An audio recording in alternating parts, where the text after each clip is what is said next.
Merhaba arkadaşlar. Bu videomuzda da sade işaret zamirlerini işleyeceğiz. İşaret derken aynı bu fotoğraftaki gibi insanların birbirini işaret ederken kullandıkları zamirler. Sade işaret zamirlerimiz bunlar arkadaşlar. Sadece iki tane kelime. Ev bir de ev.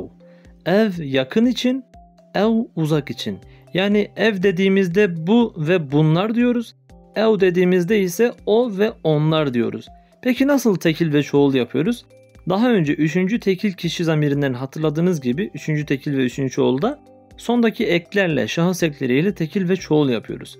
Birinci satırlar bakın tekil, ikinci satırlar çoğul. Örnekleri görelim. Ev xwendekare, ev kurde. Bu öğrencidir, bu Kürttür. Ev ferhade, ev berfine. Bu Ferhat'tır, bu Berfin'dir. Ev zarokun, bakın çoğul yaptım. Ev gulikin. Bunlar çocuktur, bunlar çiçektir. Ev hevalın, ev dıjmının. Bunlar arkadaştır, bunlar düşmandır. Ünlüyle bittiğinde de bakın ye geldi. Ev göndiye, ev bajariye. Bu köylüdür, bu şehirlidir. Ev hecaye, ev zanaye. Yine ünlü. Bu hecadır, bu zanadır.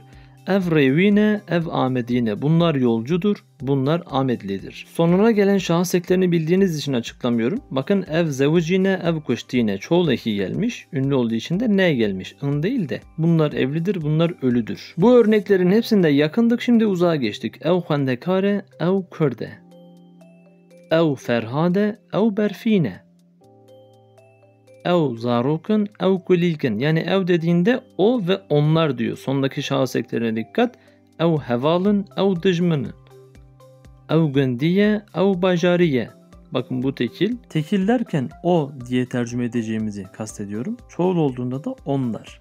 Tabi bu ev için geçerli. Evde ise bu ve bunlar diye tercüme ediyoruz arkadaşlar. Ev hecaye, ev zanaye. Bu da tekil. Ev revine, ev amedine. Bunlar çoğul. Ev zevcine, ev kuştine. Bunlar da çoğul. Olumsuzu içinse böyle. Evne zaroke, evne kulilke. Evne ferhade, evne berfine. Yani bu ferhat değil, bu berfin değil. Çoğul içinde yine aynı. Çoğul olduğunda da değişmiyor. Ne? Evne xwendekarın, evne tırkın. Evne gündiye, evne bajariye. Evne gündine, evne bajarine. Bu da çoğulu. Evne hecaye, evne zanaye. Evne zaroke, evne kulilke. Uzak için. Evne xwendekarın, evne tırkın. Çoğul uzak için. Evne gündiye, evne bajariye. Uzak tekil.